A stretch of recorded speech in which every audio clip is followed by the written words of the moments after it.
मोठ्या घडामोडी सध्या घडतायत, कारण ठाकरेंचे जे फुटीर खासदार आहेत ते मुंबईमध्ये दाखल झालेले आहेत। उपमुख्यमंत्री शिंदेंच्या भेटीसाठी ते पोहोचले आहेत।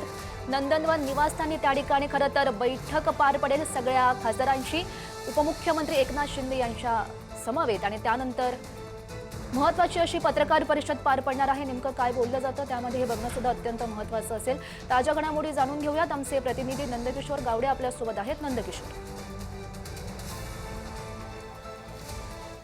नक्कीच पाहायला गेलं तर सध्या मीडियाचा गराडा जो आहे तो या संपूर्ण परिसरात आहे।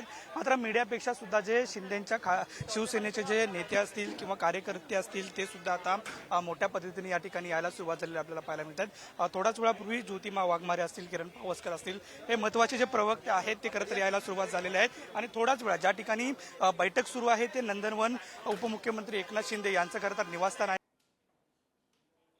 मात्र या ठिकाणी जर पाहायला गेलं तर जे मुवमेंट आहे ती खरं तर व्हायला सुरुवात केलेली आपल्याला पाहायला म्हणजे रस्त्यावरच्या संपूर्ण गाड्या असतील किंवा त्या व्हीआयपी मुवमेंटला जी संपूर्ण प्रोसेस असते ती खरं तर सुरू केलेली आपल्याला पाहायला मिळते। एकंदरीत जर पाहायला गेलं तर वेगवेगळ्या ज्या घडामोडी आहेत त्या सध्या घडू लागलेल्या आपल्याला पाहायला मिळत आहेत। दुसऱ्या बाजूला जर पाहायला गेलं तर कडेकोट बंदोबस्त जो आहे तो वायबी चव्हाण सेंटरच्या बाहेर जो आहे तो तैनात करण्यात आलेला आहे। संपूर्ण वरिष्ठ जे अधिकारी आहेत ते या ठिकाणी आलेले आहेत। वेगवेगळे जे खासदार असतील किंवा आमदार जे असतील ते सुद्धा खरं तर या ठिकाणी यायला सुरुवात झालेली आपल्याला पाहायला मिळते। खरं तर जवळपास 3:30-4च्या दरम्यान संपूर्ण पत्रकार परिषद सुरू होईल असा जो अंदाज आहे तो व्यक्त केला जातोय। मात्र दुसऱ्या बाजूला पाहायला गेलं तर मोठ्या संख्येने जे कार्यकर्ते आहेत ते येत असताना आपल्याला पाहायला मिळेल। आज 6 खासदार जे आहेत ते या ठिकाणी पत्रकार परिषद घेत आहेत, भूमिका स्पष्ट करतात। काय तुमची भूमिका?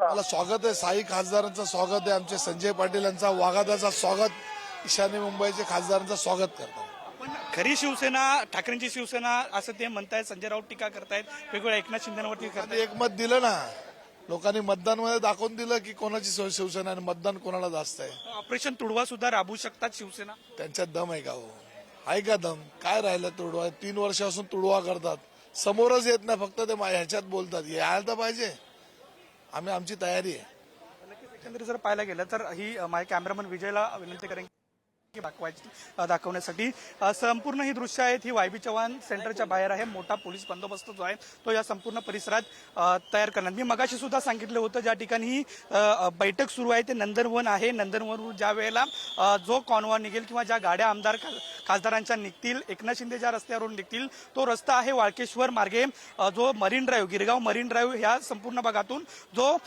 मंत्रालयाचा सिग्नल आहे त्या मंत्रालयाच्या सिग्नल वरून हा संपूर्ण खरं तर कॉन्वॉय जो आहे तो या ठिकाणी येईल। मात्र याच जर आजूबाजूला पाहायला गेला तर शिवालय हे सुद्धा आहे, आणि शिवालयमध्ये जर पाहायला गेलं तर ठाकरेंच्या शिवसेनेची सुद्धा जी बैठक आहे ती सुरू असलेली आपल्याला पाहायला मिळते। त्यामुळे या संपूर्ण कॉन्वॉयला खरं तर शिवालयाच्या बाहेरून जावं लागेल। त्यामुळे कोणताही कायदा सुव्यवस्था बिघडू नये यासाठी खरं तर प्रयत्न जे आहेत ते पोलीस करताना पाहायला मिळतात। त्यामुळे संपूर्ण जो रस्ता आहे तो खरं तर मोकळा केला जाईल। सध्या या संपूर्ण रस्त्यावरती म्हणजे गिरगावचा परिसर असू दे, मरीन ड्राईव्हचा परिसर असू दे, या ठिकाणी पोलीस फाटा जो आहे, पोलीस बंदोबस्त जो आहे, जो Y+ सिक्युरिटीसाठी तैनात केला जातो, तो Y+ सिक्युरिटीसाठी तैनात केलेला आपल्याला पाहायला मिळतात। आणि संपूर्ण गाड्या, ट्रॅफिक जे आहेत ते क्लिअर करायचं काम जे आहे ते सध्या सुरू आहे। पोलिसांना ज्या डायरेक्शन आहेत, सूचना आहेत त्या सध्या दिल्या जात आहेत। हा संपूर्ण परिसर आहे, वायबीचा परिसर आहे, आणि वरिष्ठ म्हणजे DCP जे असतील त्या लेवलपासूनचे संपूर्ण अधिकारी आहेत ते या ठिकाणी आलेले आहेत। एकनाथ शिंदेचा क्रू सुद्धा आलेला आहे, त्यामुळे एकंदरीत एकनाथ शिंदे सुद्धा या ठिकाणी येतील।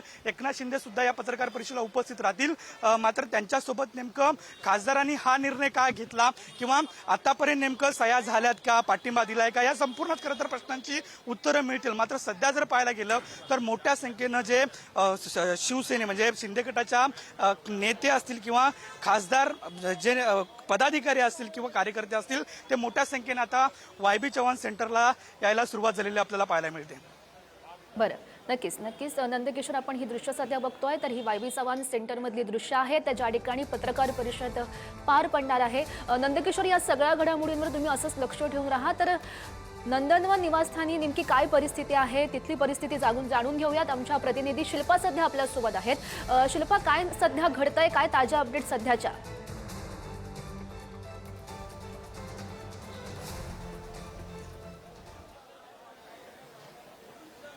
आणि 6 खासदारांची आतमध्ये बैठक सुरू आहे।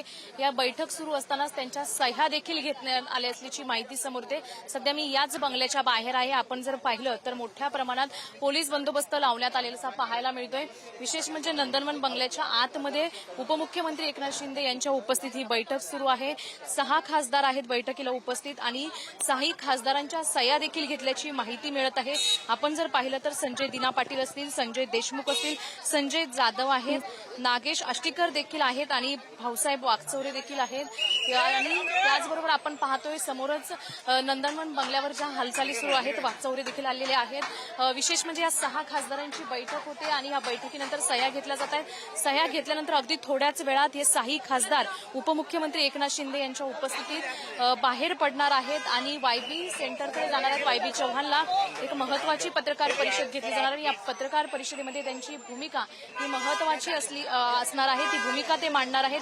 विशेष म्हणजे 6 खासदार जे आहेत त्या 6 खासदारांची मनधरणी करण्याचं ठाकरेंच्या शिवसेनेने प्रयत्न केले होते, मात्र सध्या आपण पाहतोय मोठ्या प्रमाणावर पोलीस बंदोबस्त आहे। कारण ऑपरेशन तुडवा अशी जी ही टॅगलाईन होती त्यानंतर आता आपण पाहतोय कोणत्याही प्रकारची काही अपत्य हे घटना घडू नये, दुर्घटना घडू नये किंवा काही गदारोळ होऊ नये यासाठी मोठ्या प्रमाणात पोलीस बंदोबस्त नंदनवन बंगल्याच्या बाहेर देखील लावलेला आहे। त्याचबरोबर मरीन लाईन आहे तिथे देखील मोठ्या प्रमाणात पोलीस बंदोबस्त लावल्याचा पाहायला मिळतोय। विशेष म्हणजे आता ही बैठक सुरू आहे, अगदी थोड्याच वेळात ही बैठक संपन्न होईल आणि या बैठकीनंतर हे 6 खासदार उपमुख्यमंत्री एकनाथ शिंदे यांच्यासोबत 6 खासदार नंदनवन बंगल्याच्या बाहेर पडतील आणि वायबी चव्हाणला वायबी सेंटरकडे जातील। त्याचबरोबर तिथे त्यांची पत्रकार परिषद होईल, मात्र शिवालय जे आहे तिथे कुठल्याही प्रकारची घटना घडू नये किंवा जे ठाकरेंचे शिवसैनिक आहेत ते आक्रमक होऊ नये यासाठी मोठ्या प्रमाणात पोलीस बंदोबस्त लावलेला पाहायला मिळतोय। आपण जर पाहिलं तर जे हे ऑपरेशन टायगरची टाइमलाईन राबवली होती ती 10 जून पासूनच राबवण्यात आली होती आणि ती सक्सेस जर झाली ती 17 जूनला झाल्याची पाहायला मिळते। 18 जूनला संसदीय पक्षीय जी बैठक बोलवली होती व्हीप त्यामध्ये हे 6 खासदार अनुपस्थित राहिले आणि त्यानंतर मोठ्या प्रमाणात या 6 फुटीर खासदारांची चर्चा रंगलेली पाहायला मिळते। आपण जर पाहिलं तर विशेष म्हणजे 10 जूनला एनडीएच्या बैठकीदरम्यान अमित शहा शिंदेमध्ये ऑपरेशन टायगर बाबत चर्चा झाली होती आणि त्यानंतर अमित शहांनी मोदींशी चर्चा करून संमती देखील मिळवली होती। त्यानंतर वेगवेगळ्या घडामोडींना सिग्नल मिळत गेले। 10 जून असेल, 14 जून असेल अशा वेगवेगळ्या तारखा समोर येत चालल्या। नागेश आष्टीकर असतील, संजय देशमुख असतील यांची